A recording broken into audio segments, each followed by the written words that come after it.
To this day, I'm not drinking it. And I'm sure I'm not the only one in this body that feels that way.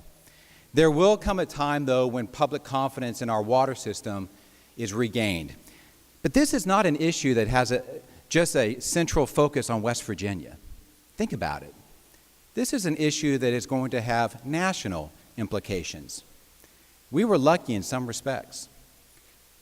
The chemical had an odor. Imagine if it did not have an odor.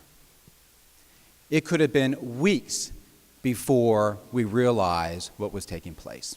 My reason for standing is, hey, this bill is step one. And we talked about it in committee, we could talk about this bill for another month and we could twist it and fight it and would probably weaken it a little bit here and would strengthen it a little bit here. But I think this is the right way to go to start out. And in time, as all the regulators do all their studies and we get all that feedback, then we will be able to appropriately adjust and change in those areas that we need. But we have to act today. We have to act now. I think that we're very early in this process. It's still very fresh in everyone's minds. The investigations are still ongoing, and I think it was the intention of those who helped draft this bill to just close the loophole in the regulatory framework we have out there.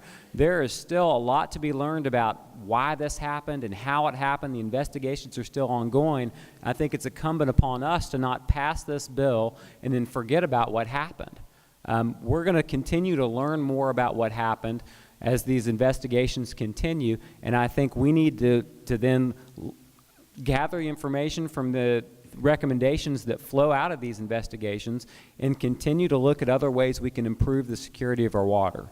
For the people in the Eastern Panhandle, they say, wow, if this could have happened in Charleston, the state capital, where you have the governor living, where you have the legislature in session, you have the Supreme Court, you have the DEP headquarters, you have the National Guard located here, Homeland Security, all the government agencies of the state of West Virginia locating right here,